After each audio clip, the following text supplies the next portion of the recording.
4장 7절부터 갑니다. 24절 제가 읽습니다. 야곱은 홀로 남았더니 어떤 사람이 날이 새도록 야곱과 씨름하다가 자기가 야곱을 이기지 못함을 보고 그가 야곱의 허벅지 관절을 치매 야곱의 허벅지 관절이 그 사람과 씨름할 때에 어긋났다. 그가 이르되 날이 새려니 나로 가게 하라. 야곱이 이르되 당신에게 축복하지 아니하면 가게 하지 아니하겠다니라. 그 사람이 그에게 이르되 내 이름이 무엇이냐. 그가 이르되 야곱이니라. 읽겠습니다. 그가 이르되 내 이름을 다시는 야곱이라 부를 것이 아니요 이스라엘이라 부를 것이니 이는 내가 하나님과 및 사람들과 겨루 이겼습니다. 안녕하세요. 안녕하세요. 예, 오늘은 야곱의 말씀을 가지고 함께 은혜를 나누도록 하겠습니다. 오늘 야곱 강가의 장면, 이 장면에 대한 이해를 가지고 좀 시작해 보도록 하죠. 우리가 좀 익숙한 장면이죠. 우리가 어려운 일이 있거나 힘든 일이 있으면 간절하게 하나님께 기도하라 라는 의미로 많이 사용되는 장면입니다. 그 의미가 맞고요. 오늘은 좀 거기까지 도달하기까지 좀 세밀하게 길게 이야기를 좀 나눠보도록 하겠습니다. 야곱이라는 사람이 어떤 사람인지 제가 주중 강의에서 말씀드렸죠. 야곱은 어떤 사람이라고 했어요? 평범한 사람이라고 했습니다. 그렇죠? 청소년기는 어떻게 보냈습니까? 청소년기는 아버지에게 인정받고 싶은 마음에 형제랑 경쟁하면서 보냈습니다. 많은 청소년기의 사람들이 그런 것처럼 전형적인 청소년기를 보냈죠. 청년기는 어땠죠? 그래도 운이 좋은 편이었나요? 7년을 하루같이 연애하면서 지냈습니다. 그러니까 청년기에 이 사람이 제일 중요했던 게 뭐예요? 연애, 결혼, 이것이 가장 중요하게 생각하면서 청년기에 보냈다고 했습니다. 장년기에는 어땠죠?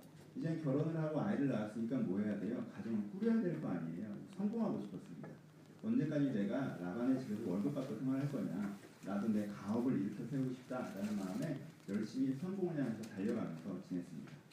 그렇게 성공을 향해서 달려가는 장년기, 중년기까지 지내고 있는 것이 오늘의 장면입니다. 그렇게 살아오다 보니까 무슨 일이 생겼어요? 그렇게 살아오다 보니까 두 가지 문제가 생겼습니다. 언제? 청소년기 때 형과 경쟁하다가 내가 형에게 거짓말을 한 적이 있어요. 형을 속인 적이 있어요. 그렇죠? 그것 때문에 형이 나에게 적대감을 갖고 있습니다. 내가 장년기 때 성공하려고 하다 보니까 라반의 집에서 내가 일을 했는데 이 라반의 집에서 일하면서 내가 거부가 되다 보니까 사람들이 보기에는 라반의 것을 빼앗았다라고 봤기 때문에 라반과 관계가 안 좋아진 부분이 있었어요. 이 두 사람이 누구를 공격합니까? 자기를 공격하는 상황이 나타나죠.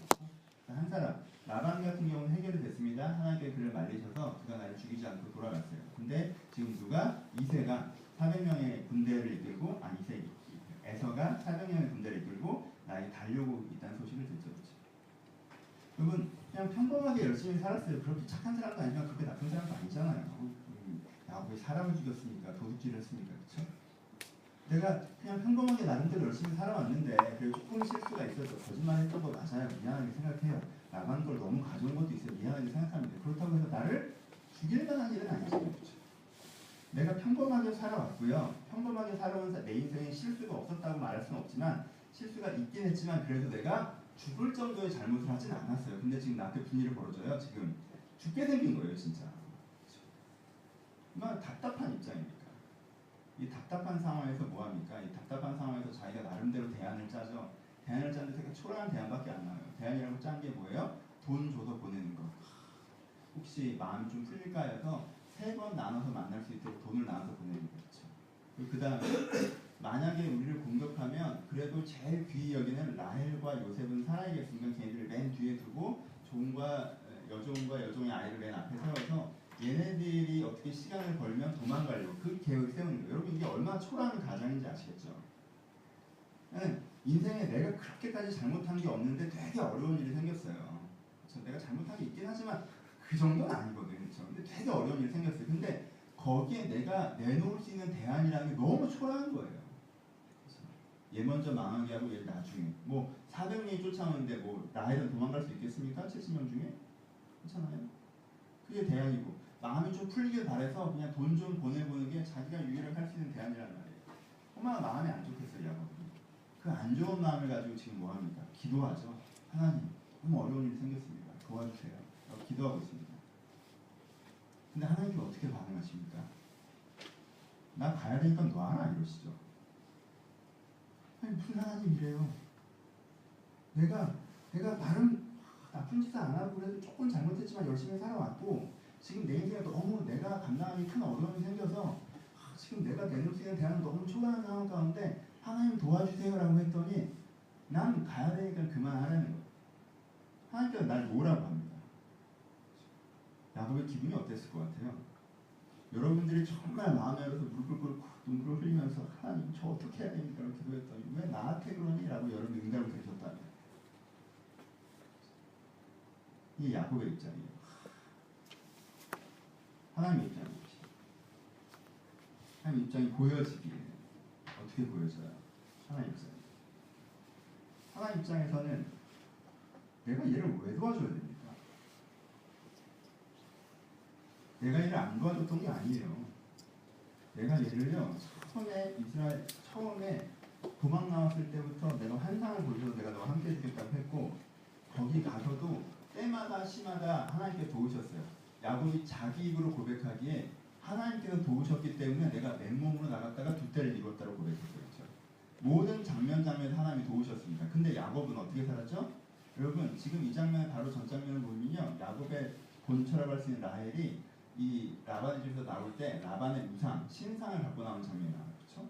그리고 조금 있다가 베델로 올라가기 전에 너희들 가운데 있는 부적을 다 띠라고 하는 장면이 나와요. 뭐 하는 거예요? 하나님께서 야곱을 지키셨다는 걸 야곱이 알고 있었지만 야곱이 하나님을 섬겼습니까? 아니요. 하나님의 기준대로 살았습니까? 아니요. 하나님을 따랐습니까? 아니요.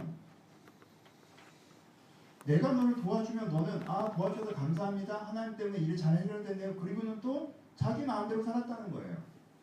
자기가 연애 신경 쓰고 싶을 땐 연애 신경 쓰고 결혼 신경 쓰고 땐 결혼 신경 쓰고 사업 신경 쓸 땐 사업 신경 쓰고 자기가 빨리 성공하고 싶을 땐 성공하고 하나님 신경 안 쓰고 살았어요. 그럼 하나님 입장에서 아니 내가 호구예요? 언제까지 도와줘야 돼요? 왜 나는 무조건 도와줘야 돼요? 왜 얘는 내가 자기를 도와주는 걸 당연하게 생각하고 살아가지? 안 도와주겠다는 거지. 왜 그걸 너한테 당연해졌니? 넌 네 맘대로 살고 난 네 뒤치다거리하고 왜 너랑 나랑 관계가 이렇게 언제부터 설정되니? 왜 너 이걸 당연시 생각하니? 재미있는 얘기 잠깐 할까요? 가끔 그런 얘기 많이 해요. 내가 자주 했던 질문이에요. 하나님께서 모기를 왜 만드셨을까요? 이렇게 해로운 것을. 애들이 자주 하는 질문이잖아요. 그게 얼마나 이기적인 질문인지 알죠? 소가 하나님께 기도합니다. 하나님 인간을 왜 만드셨습니까? 아무짝에도 쓸모없이 우리를 괴롭히기만 하고 죽이는 존재인데. 그렇잖아요? 하나님 모기를 왜 만드셨어요? 나한테 해로운데. 이게 되게 이기적인 말이에요. 세상이 자기중심적으로 된다는 거잖아요. 여러분 우리가 누군가의 것을 취하고 살아가죠. 우리가 먹고 살자고 얼마나 많은 생물을 죽입니까? 근데 모기가 내 피 좀 빨아가는 게 그렇게 억울해? 그렇게? 그래서는 안 되는 거야? 우리 세상이 자기를 중심으로 본다고 생각해요. 그래서 하나님께서 나한테 잘해줘야 된다고 생각해요. 왜요? 왜 그래야 됩니까? 하나님? 왜 하나님은 나를 더 잘 먹고 잘 살게 하는데 최선을 다해야 됩니까? 이게 양쪽 입장이에요. 대화가 이렇게 흐르면요, 이 관계는 사실은 끝나는 거예요. 그렇죠? 네, 한쪽은 하나님 너무 지금 어려워요. 너무 지금 어려워요. 정말 도와주셔야 돼. 또 억울한 상황이에요. 에서가 지금 날 죽인 건 아니잖아요. 진짜. 하나님께서 이건 아니잖아요. 도와주세요. 라고 했어요. 다른 한쪽이 내가 널 왜 도와줘야 되는데 이렇게 얘기했어요. 그러면은 어떻게 돼야 정상이에요? 여러분 같으면 어떻게 해요? 아 그래요? 난 또 도와주는 줄 알았지.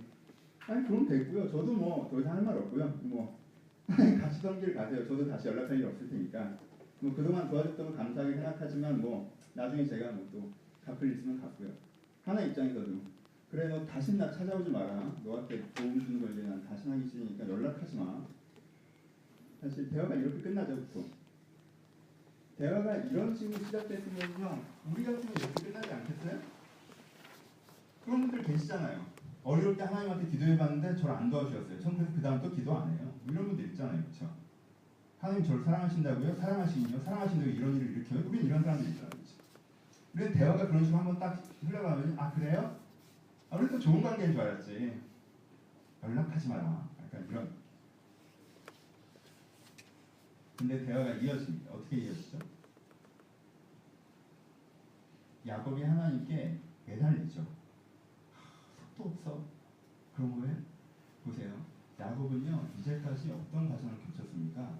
이제까지 하나님께서 나를 때마다 시마다 도우셨던 경험들을 했어요. 그렇죠? 하나님께서 내가 잘한 것도 없는데 분명히 때마다 시간에 나를 도우셨단 말이에요. 방금 전에도 삼촌 라반이 나를 죽이려고 했는데 하나님께서 꿈의 계획이 현몽하셔서 나를 살려주셨단 말이에요. 오케이? 그리고 지금 이 에서가 있는 그 땅으로 돌아가라고 한 것도 내가 갑자기 간 게 아니에요. 하나님이 그곳으로 가라, 약속의 땅으로 가라, 네가 이제 돌아가야 할 때이다 라고 해서 지금 내가 가고 있는 거란 말이에요. 근데 하나님께서 갑자기 내가 너를 왜 도와주냐 라고 얘기했을 때 이 야곱이 하나님 나는 끝났구나라고 생각하지 않고 하나님 도대체 왜 그렇게 얘기하십니까? 라고 얘기하는 거예요. 무슨 뜻이에요? 야곱에겐 기본적으로 하나님이 나를 사랑하시고 나에게 좋은 분이시며 나를 바른 길로 인도하시고 돕고 하자 하는 마음이 있으신 분이라는 것을 신뢰하는 거예요. 그렇죠? 그러니까 지금 그 한마디보다 그 한마디 속에 담겨있는 의미보다 그 한마디를 하시는 하나님이 왜 그런 얘기를 하시는지를 가지고 계속 이야기할 마음이 있는 거예요. 좀 바꿔볼까요? 제가 어느 날 퇴근해서 집에 딱 들어갔어요. 근데 와이프가 되게 짜증내면서 내 인생에 제일 큰 실수가 너랑 결혼한 거야. 딱 그래요. 그럼 제가 무슨 생각을 해야 돼요? 그래? 미안하다 그동안. 내가 나갈래? 네가 나갈래? 후회된다면 해결을 해야지. 내가 이렇게 해야 정상이에요? 그럼 뭐라고 해야 돼요? 왜? 무슨 일인데? 뭐가? 한 3번 정도 긴장감을 표현해서. 그렇죠? 뭐가? 내가 뭘 잘못했지? 이 사람이 왜 화가 났지? 나한테 무슨 얘기를 하려고 하는 거지? 이렇게 생각하기 자연스러운 거잖아요. 여러분, 하나님이 지금 19년 동안 나를 살려오셨고 나를 도우셨고 나를 지키셨고 그런데 하나님이 갑자기 없어진 것 같은 환경에 딱 닥쳤을 때 하나님 없구만 이라고 얘기한 게 맞아요? 하나님 뭐 그동안 무슨 일이 있었나? 왜 그러시죠? 라고 얘기하는 게 자연스러워요. 야곱은 후자였다는 거예요. 야곱은 그래서 거기서 매달리는 쪽으로 갑니다. 하나님 왜 그러십니까? 말을 좀 해봐요. 왜 그러는데? 놔! 라고 했는데 왜 그러는데? 밤새도록 왜 그러는데? 이거 밤새도록 한 거예요. 왜 그러는데? 도와달라고요.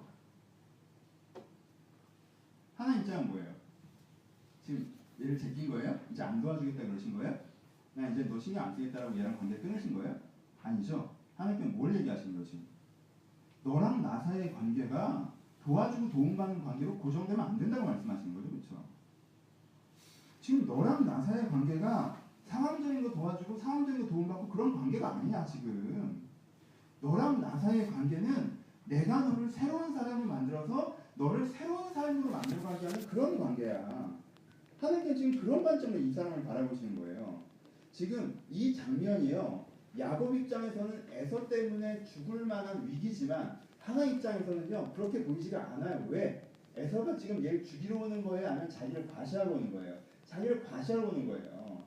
죽이려고 400명을 데려온 게 아니라 400명 쫙 깔아놓고 야 봤지? 너 나랑 경쟁 관계인 줄 알았더니 난 이거고 넌 그거야. 이거 하려고 오는 거란 말이에요. 그렇죠? 그래서 그거 하려고 오는 거예요. 중간에 마음이 바뀌었다는 기록이 없어요. 그러니까 에서는 그걸 하나님 입장에서 그러니까 죽을 일이 아니에요. 지금 얘가 놀란 거예요. 근데 이 놀란 와중에 하나님께서 지금 뭘 정확하게 하고 싶으세요? 뭘 정확하게 하고 싶으세요? 지금 돌아가는 게 네가 편안하게 먹고 살려고 돌아가는 게 아니라 라반의 집에서는 네가 그런 마인드에 빠져 있었을지 모르겠지만 이제 네가 약속의 땅으로 돌아갈 이 시점에는 네가 누구인지 정확하게 다시 한번 기억하고 돌아가야 된다는 거예요. 그러니까 하나님께서는 이 약속 강가가 이 사람에게 홍해 같은 것이 돼야 된다는 거예요. 다시 한번 네가 어떤 사람인지 깨닫고 돌아가라는 거예요. 네가 그냥 단순하게 조금 더 편안하게 사는 삶을 살려고 가는 게 아니라 조금 더 안위한 삶을 살려고 가는 것이 아니라 네가 글로 돌아가서 하나님의 사람으로 아브라함의 언약을 승계해서 세상을 복되게 하는 그 사명을 갖고 살아가려고 가는 건데 그걸 네가 지금 기억하고 있느냐고 하는 거예요. 그러니까 하나님 입장에서는 지금 뭐 하자는 거예요? 얘기를 제대로 해보자는 거예요. 정확한 지점을 얘기를 해보자는 거죠.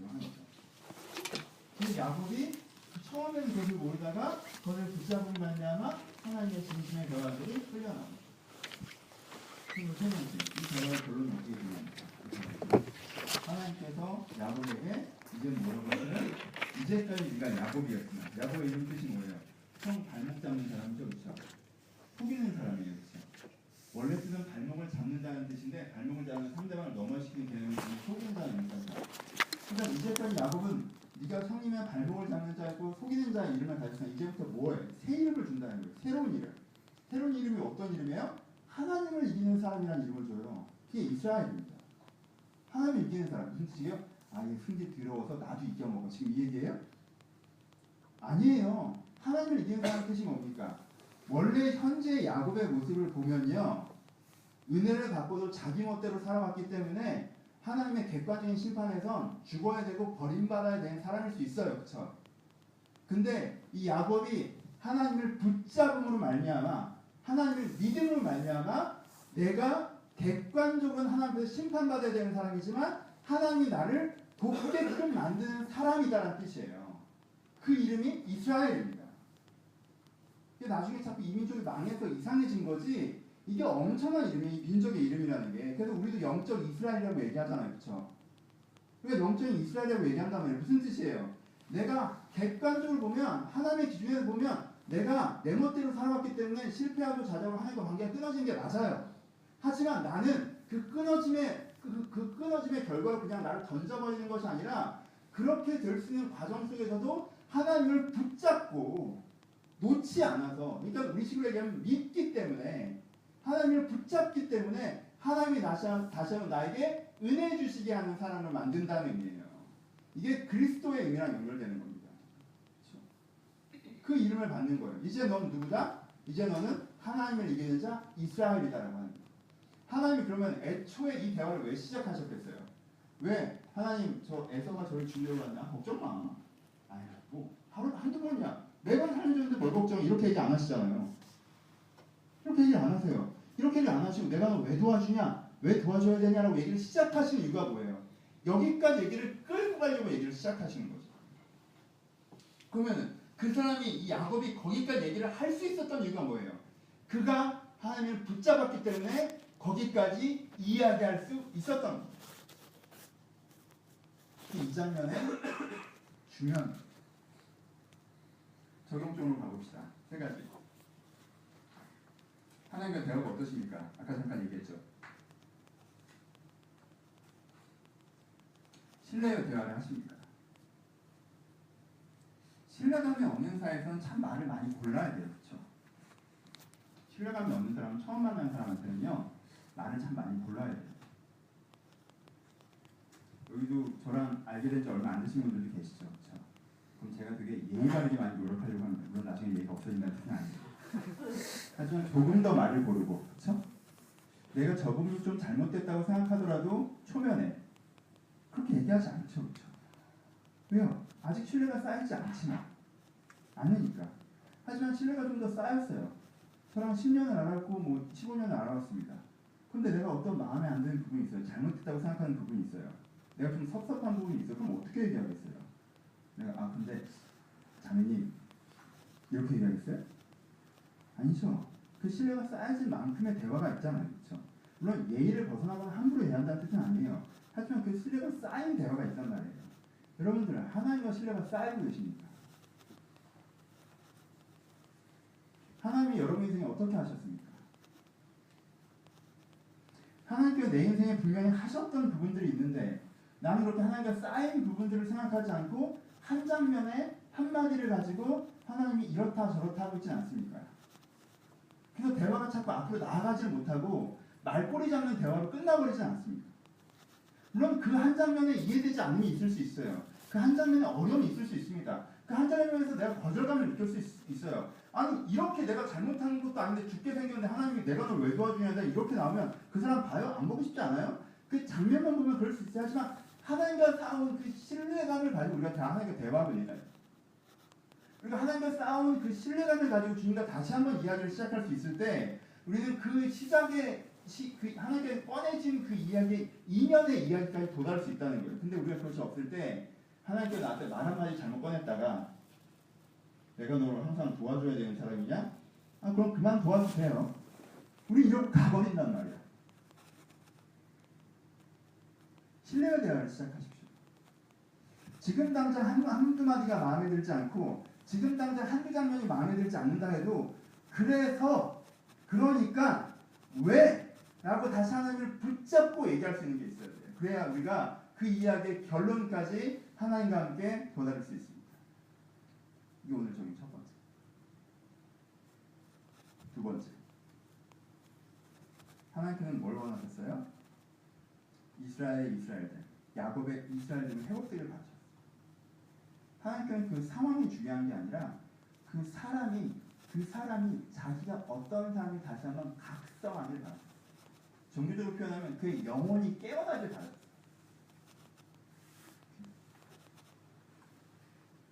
주중에 제가 영화를 한 편 봤는데 블랙 가스펠이라고. 재미없어요. 보지 마세요. 저는 뭐 돌리면서 20분만 봤어요. 자기들이 내가 모르는 사람들 지금 얘기하는 걸 쳐다보고 있을 이유를 잘 못 느껴져. 별로 재밌는 건 아니었어요. 방송이나 이렇게 얘기하면 좀 그런가? 재밌어요. 저는 봤으니까. 근데 인상적인 장면이 하나 있어요. 왜냐면 이 설교를 준비하면서 제 마음에 좀 더 와닿는 장면이 있었는데 거기에 성격 안 좋아 보이는 미국 여자 목사님이 나오셔서 되게 유명한 가스펠 가수인 것 같아요. 저는 잘 모르겠는데 어떤 가수들이 노래하고 또 양동근이 같이 갔었는데 양동근이 노래하는 것들을 쭉 듣고 평가해주는 장면이 나와요. 또 앞에서는 평가를 이렇게 합니다. 유명 가스펠 가수들이 노래를 하는데 유명한 내가 유명한지 모르겠지만 얘기하는데 너는 목소리가 참 좋구나. 근데 대체 그것뿐이야. 이런 식으로. 너 음정박자를 정말 잘 맞추는구나. 왜 그러니? 이런 식으로. 너는 정말 다 봤는데 왜 손을 이렇게 하면서 불러? 그 손 좀 내리면 안 돼?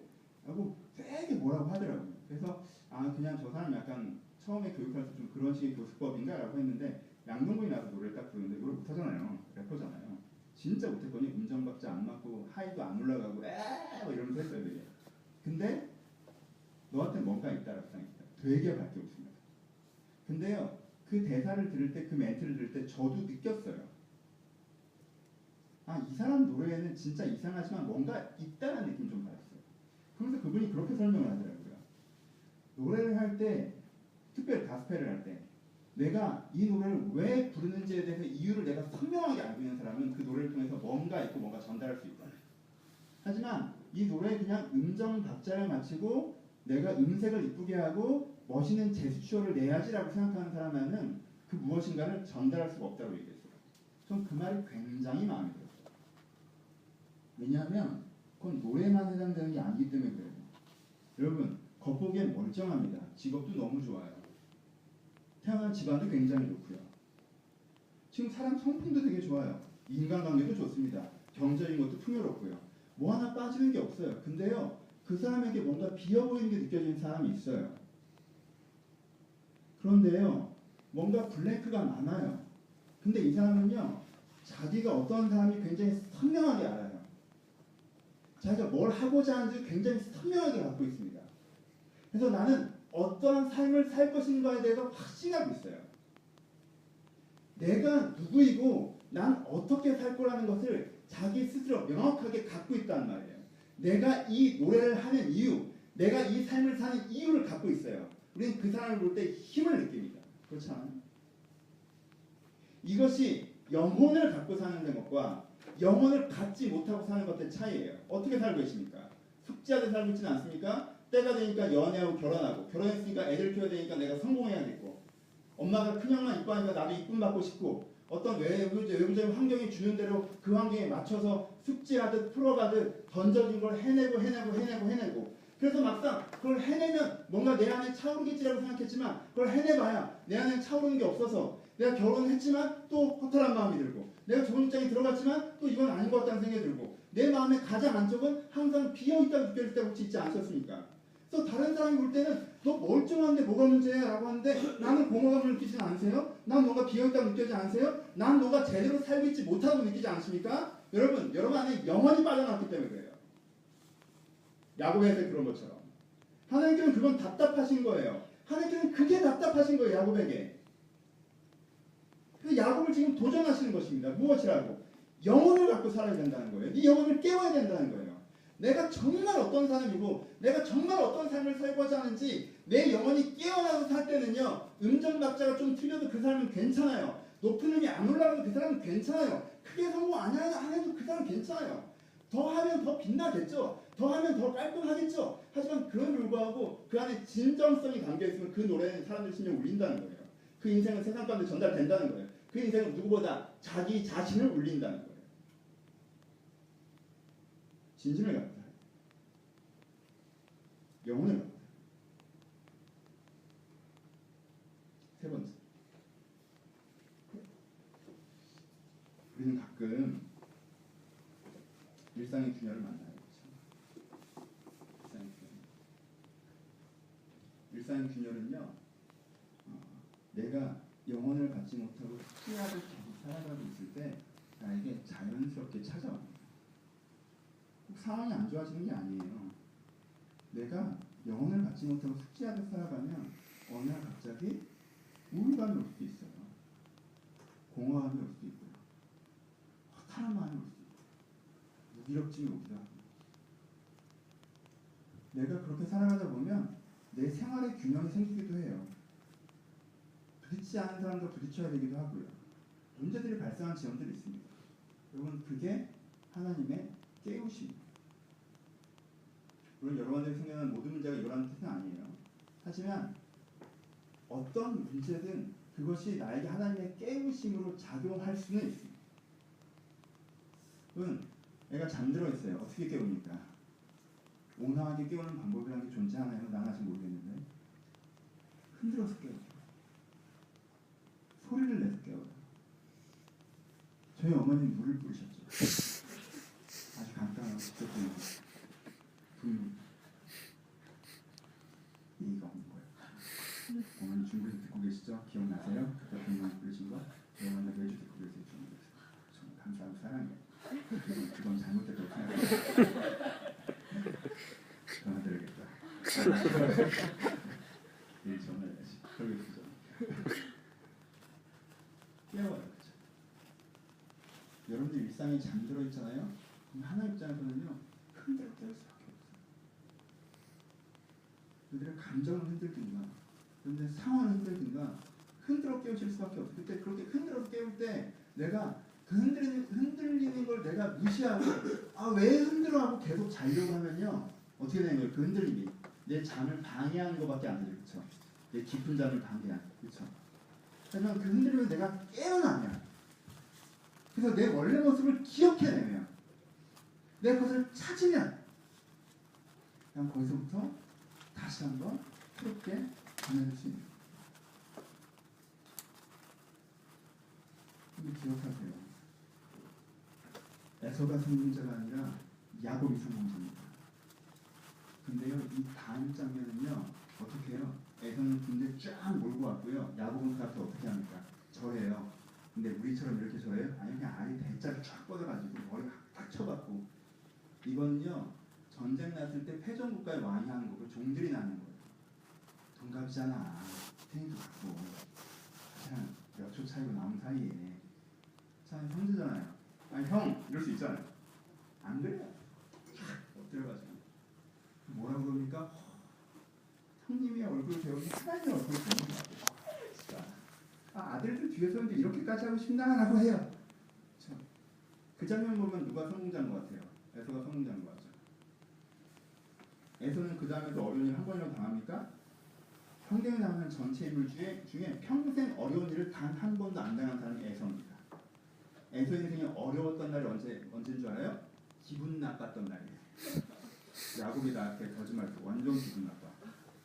에서 인생이 제일 큰 어려웠던 게 뭐냐면 기분이 나빴던 거예요. 그게 자기 인생의 제일 바닥이에요. 그냥 얼마나 열받는지 알아? 이게 바닥이에요. 그리고 나서는요, 가업이 얼마나 늘었는지 에서가 에돔, 나라가 됩니다. 국가가 돼요. 아버지한테 태어날 때부터 금수저 물고 태어나서 돈이 엄청 많았는데 자기 때 계속 불려가지고 나중에 재벌이 된 거예요. 그래서 그 회사의 이름은 자기 이름이 됐어요. 에돔이 됐단 말이에요. 이것처럼 성공한 사람이 어디 있습니까? 여러분, 야곱이 여기서 이 야복강가에서 좀 딴 얘기 흘렀는데 이 야복강가에서 자기 정체성을 선명하게 하지 않았잖아요? 그러면요, 에서한테 살아남은 다음에도 무슨 생각 들겠어요? 난 무슨 바보짓을 한 거야? 그런 생각 들지 않겠어요? 여러분, 가솔이 아브라함 때 이미, 이삭 때 이미 3,000명, 4,000명이었어요. 가솔이. 집에서 기르는 자가 300명, 400명이었어요. 전쟁에 끌고 갈 수 있는 성인 남자만 400명이었다는 건요, 이 가솔 전체가 3,000명, 4,000명이라는 얘기예요. 그러면 4,000명, 3,000명이 내 아래예요. 그쵸? 거기에 이삭이 있고 첫째 아들이 에서였어요. 야곱은 둘째 아들이었어요. 그러니까 형 비유만 좀 맞춰서 이렇게 엎드려서 하나님 얼굴 배우는 까지도 안 하고 형 비유만 좀 맞추고 살았어도 내 생각에는 300까지 끊어나올 수 있었어요. 그렇지 않아요? 뚝 띄어서 주지 않았겠어요? 원래 그렇게 하는 거거든요. 둘째 아들은 한 귀퉁이 딱 띄어서 주는 거란 말이에요. 근데요, 야곱이 그렇게 라반의 집에 가서 종로를 타서 진짜 고생하고 몇 명 모은 줄 아세요? 자기 아들 12명 포함해서 70명이에요. 가족이. 자기 아들 12명 포함하고 본인 빠지고 부인들 빠지면 한 50명이라는 얘기예요. 그 중에 지들 애들 빠지면 한 2, 30명이라는 얘기야. 이게 이삭이 볼 때는요, 나 너무 잘했어. 이삭이 볼 때는 어떤 거예요? 아니, 이삭이 아니라 에서가 볼 때는 망해도 험하게 망하는 거예요. 가만히만 있어도 3, 400은 가질 수 있었던 애가 괜히 형님한테 대들고 이렇게 했다가 고생은 고생대로 정말 죽도록 하고는 돈도 진짜 요만큼 한 줌 모아가지고 된 거예요. 얘는 중소기업체에서 시작해서 대기업을 갔는데 가만히 있었어도 그냥 하청업자나 띄워줬을 건데 얘는 거기서 지가 회장 되겠다고 깎대다가 갑자기 그냥 구멍가게 하면서 어디 가서 자꾸 사장님이라고 하는 애란 말이에요. 달라진 거예요. 되게 위상이 완전 달라진 거예요. 야곱이요, 자기 정체성이 없잖아요. 이렇게 현상적으로 보는 삶을 살잖아요. 그냥 편안하게 살고 성공하는 게 꿈이잖아요. 여전히 숙지하진 인생을 살았잖아요. 그러면요, 에서에게 살아난 다음에 뭐라고 할 것 같아요? 하나님 왜 내 인생이 이 모양이죠? 라고 하지 않겠어요? 나름대로 하나님께 인도함 받았는데 왜 이렇게 내 인생은 초라하죠? 라고 하지 않겠어요? 그게 안 됩니다. 왜? 지금 이때 정체성을 야곱강가에서 선명하게 했기 때문에. 왜? 하나님께서 흔들어 깨우실 때 그가 그 영혼이 깨어나서 내가 이제 야곱이 아니라 이스라엘이며 난 아브라함의 언약의 계승자이며 나를 통해서 세상의 축복을 받을 것이며 나를 통해서 민족들이 나올 것이며 저렇게 그냥 의미 없이 사람들을 모아놓고 자기들이 나라임내 하는 게 별 의미가 없는 것이고 내가 천천히 의미 있게 똑바로 하나님의 영광을 위해서 제대로 된 삶을 살고 있다라고 선명하게 자기 자신을 알고 있기 때문에 흔들리지 않을 수 있는 거죠. 그래서요, 야곱강가에서 하나님은 그 얘기를 꼭 하셨어야 돼요. 그러니까 그러면 우리는 참 어쩔 수가 없게 우리 눈앞에 서 있는 것으로 많은 생각과 해석을 하게 돼 있어요. 우리는 어쩔 수가 없어요. 그건 1차적으로 존재합니다. 딱 상황이 어려워요. 딱 내가 억울해요. 딱 내가 힘들어요. 그럼 우리는요, 거기에 대한 1차적인 마음이 생길 수밖에 없어요. 그럼 이건 나쁜 게 아니라 잘못된 거예요. 400명이 쳐들어오는데 날 죽이려고 쳐들어오는지 안 죽이려고 쳐들어오는지 야곱이 어떻게 알아요? 하나님 입장에서는 아시지만 모르잖아요. 그러니까 마음이 어려울 수밖에 없어요. 그것 자체는 잘못된 게 아니에요. 그것 자체는 자연스러운 거예요. 그것 자체를 극복하시려고 하시면요, 이상해지세요. 적당한 용어가 생각이 안 나죠? 미안해. 미치는 거예요, 그러면. 그러니까 현실을 강력할 때 능력을 상실하는 거예요, 그냥. 겁을 상실하는 건 속에서 뭐가 고장난 거거든요. 용감한 게 아니에요, 그거. 이게 위험한데 그걸 느끼는 게 겁이란 말이에요. 근데 겁이 안 느껴져요. 그건 용감한 게 아니에요. 그건 속에 뭐가 고장난 거예요, 그거. 그러니까 내가 그걸 느끼는 것 자체는 자연스러운 거예요. 근데 뭐가 문제인 줄 아세요? 그 느낀 거 갖고 결론까지 가면 그건 부자연스러운 거예요. 그 느낀 거 갖고 내가 내 입장과 결론을 다 정해버리면 그건 부자연스러운 거예요. 이렇게 상황이 어려우니까 당장 그 상황이 해결돼야 된다. 저 사람이 나한테 그랬으니까 저 사람은 저렇게 돼야 된다. 난 지금 기분이 이러니까 내 기분이 저렇게 돼야 된다. 라고 내가 거기서 결론까지 가면 내가 그게 부자연스러운 걸 기억하셔야 돼요. 여러분, 그런 문제가 생겼을 때 어떻게 하셔야 돼요? 저 정말 이 전형적인 문장 한 문장을 얘기하려고 이 긴 설교를 했습니다. 여러분, 그런 일이 생겼을 때 어떻게 하셔야 돼요? 기도하셔야 돼요. 길게. 하나님 해주세요. 안 해주네? 그럼 뭐 난 더 이상 할 얘기 없고. 이게 아니라 길게 기도하셔야 돼요. 여러분, 우리 윗세대들의 유산 중에 여러분들 제대로 상승을 못 받은 게 뭔지 아세요? 어려울 때 기도하는 문화입니다. 어려울 때 기도하는 문화예요. 여러분들 그 문화를 공격했죠. 왜요? 야, 그럼 우린 그런 기복주의 안 해. 힘들다고 하나님께 해달라고. 우린 기복주의자가 아니야. 그럼 기복주의자가 아니라는 뜻이 뭐예요? 근데 기도를 아예 안 하는 거예요? 그럼 불신자지. 그럼 어려운 일이 생겼을 때 내 생각대로 문제를 해결해달라고 기도하는 게 아니라 어려운 일이 생겼을 때 그 어려운 문제를 가지고 하나님과 이야기를 시작하는 거죠. 그러면 그것이 단지 여러분들의 문제를 해결해 주는 것에 멈추는 것이 아니라 그 기도를 통해서 나의 진짜 모습까지 만나게 해주기 때문에 그 기도를 시작하는 것, 이것을 신자라고 합니다. 이건 기복주의자라고 하고 저건 불신자라고 하고 신자이십시오. 신자이십시오. 우리는 자주 상황적인 내면적인 도전을 받습니다. 그것 자체는 사라지지 않을 거예요. 하지만 그것은 내가 결론을 내릴 때 우리 하나님에서 멀어질 것입니다. 내 영혼에서 멀어질 거예요. 내 인생의 본류에서 멀어질 것입니다.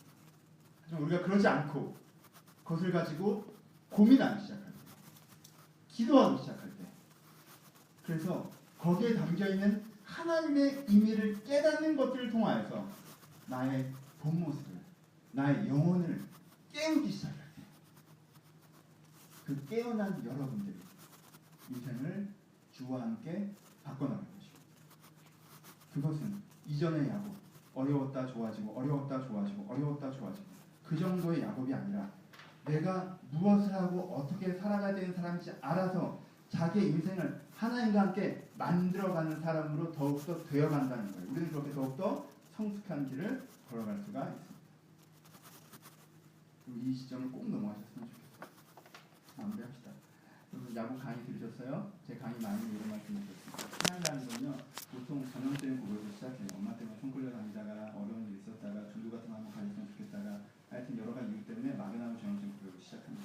그 다음에 신앙이 좀 더 성숙되는 단계는 뭐 사람마다 다르긴 하지만 야곱의 전형적으로 보면 그 다음에 인생이 좀 잘 풀리는 것 때문에 신앙의 은혜가 좀 생기는 사람도 있어요. 아, 하나님 진짜 있나 보다. 하나님께 진짜 날 도와주나 보다. 이게 뭐 기도하지 않는데 술술 되네. 그때 야곱 기도도 안 했어요. 기도도 안 했는데 술술 잘 풀리네. 아, 되게 되나 보다. 그 다음에 어디로 가요? 그 다음에 오늘 얘기했던 장면. 왜 이런 일이 생기시라는 지점으로 가요.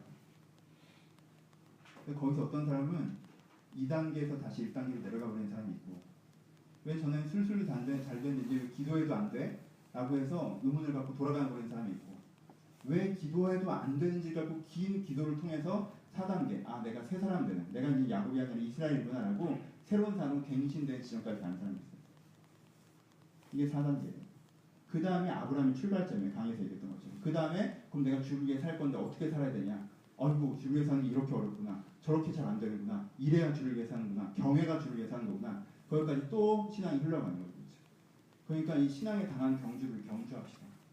여러분들 앞으로 뒤로 자꾸 물러가지 마시고, 상황 때문에 여건 때문에 내가 지금 보여주고 느껴지는 판단 때문에 뒤로 물러가지 마시고, 이 장면으로 다 해석할 수 없는 크신 하나님이 거기 계시니까 자꾸 이 장면 하나로 다 해석하려고 하지 마시고, 이 장면을 해석하려는 크신 하나님이 거기 계시니까 그 하나님을 알아가고자 하고 그 하나님을 다시 한번 이야기해 가려고 할 때 그냥 무의미해 보이고 어쩔 수 없어 보이고 결론이 나는 것은 다시 내 인생에 다시 한번 내 영혼이 깨어나서 내 인생과 삶이 다시 한번 달라 보이는 그 지점까지 갈 수 있다는 것입니다. 그리고 그 깨어난 여러분들의 힘은 이미 여러분들과 있는 어려움을 넘어갈 수 있는 사람이기도 합니다. 그렇게 이름 앞에 맡겼던 담들을 넘어가시면서 하나님의 소명의 땅까지, 은혜의 지점까지 인도하게 하신 여러분들의 주의 이름으로 기도하겠습니다.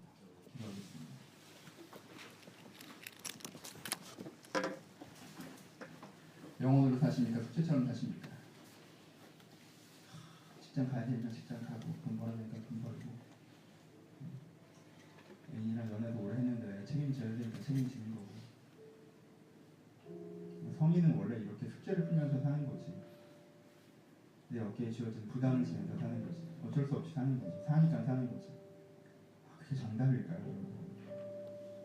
영혼으로 살고 내가 어떤 사람인 줄 알고 진정 원하는 사람으로 살고 이건 다 그냥 청소년기에 부모가 주는 방법으로 살게 하는 얘기일까요? 그렇지 않아요.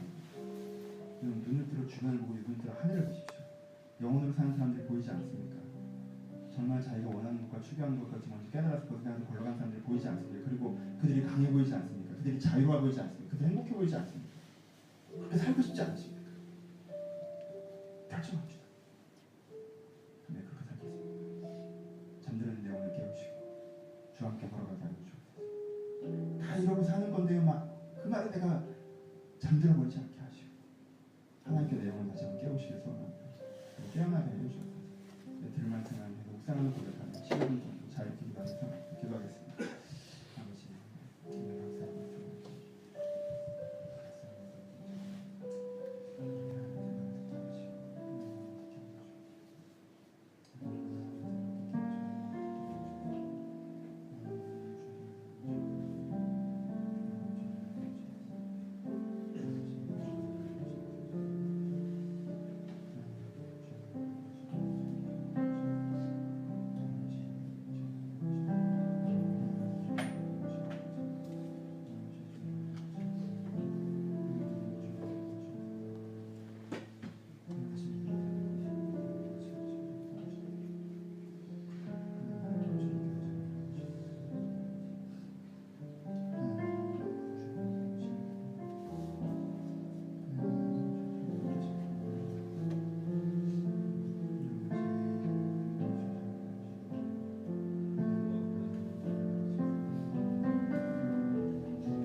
크지 않은 소리로 기도하셔도 좋으니까 간절하게 통성을 기도하셨으면 좋겠습니다. 우리 인생 어떤 지점에 서 계신 분들이 계실 거예요. 내면적이건 관계적이건 사회적이건 그런 어떤 지점에 서 계신 분들이 계십니다. 그것이 상처이건 여러 가지 문제이건 어떤 지점에 서 계신 분이 되세요. 여러분 그거 가지고 하나님 앞에 약복강가처럼 기도해 보셨습니까? 여러분 이 사람의 절망감이 느껴지세요? 자기 평생 쌓아왔던 산업과 가족이 지금 내일 다 죽고 사라질 수도 있어요. 자기 인생이 이렇게 비참하게 끝날 수도 있어요. 근데 그가 여기서 매달립니다. 여러분 단지 살려달라고 매달리는 게 아니에요. 그럼 이거 갖고 하나님 앞에 매달려 보셨습니까? 전 여러분들의 약복강가가 있었으면 좋겠습니다. 해봐야 해결 안 해주시고 지금 우리가 그런 얘기를 하자는 게 아니잖아요. 그럼 여러분들이 지점이 있다면 그거 갖고 기도해 보셨으면 좋겠습니다. 이 시간 우리 그걸 기도합시다. 하나님 제가 이 문제를 가지고 주님 앞에 기도하지 않았습니다. 내 내면에 이런 위기가 닥치고 단단함과 내 안에 완악함이 찾아왔는데 그거 기도하지 않았습니다. 내 안에 이런 상처가 있었는데 내가 기도하지 않았습니다. 내 이런 환경적인 어려움이 있었는데 기도하지 않았습니다. 주님 하지만 제가 기도하겠습니다. 주님. 내가 어떻게든 생각하고 해결하고 포기하고 많은 것이 아니라 내가 기도하겠습니다. 내 것들을 갖고 매달리게 하여주옵소서. 내가 그저 이거 갖고 뭐 어떻게 하나님께서 어떻게 해달라는 게 정말 하나님께서 살아계신 하나님 보이시면 믿게 되는 걸 갖고 매달려 보고 있습니다. 그래서 야곱과 같이 아름다운 대화의 결론까지 가기를 소원합니다. 저 내가 기도하겠습니다. 여러분들 그 기도의 제목들을 가지시고 그 제목들을 가지시고 하나님 이 문제를 가지고 기도하길 바랍니다. 그 기도를 지금부터 시작하겠다고 우리 작은 소리로 우리가 옆 사람이 들리지 않게 작은 소리를 하지만 그런데 간절하게 통성으로 기도하기를 소원합니다. 기도하겠습니다. 하나님 각 사람의 마음 가운데 있는 지점들을 주님께 가십니다. 각 사람의 마음 가운데 있는 지점들을 가십니다.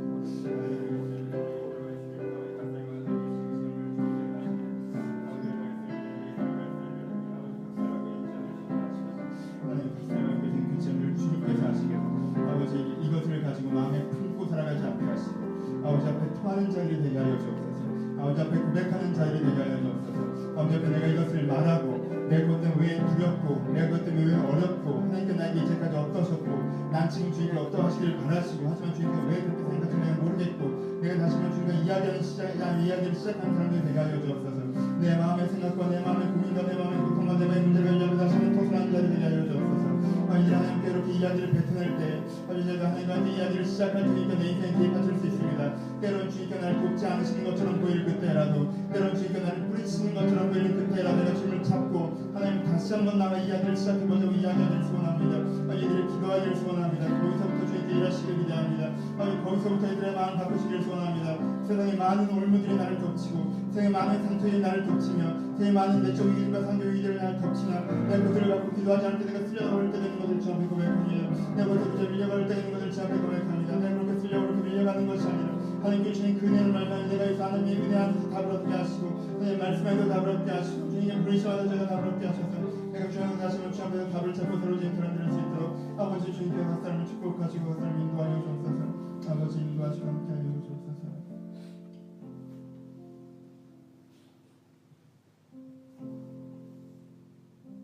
우리 찬양함으로 예배를 마무리했으면 좋겠습니다. 아까 부르셨던 찬양 2절 같이 찬양하겠습니다. 이 한 구절 때문에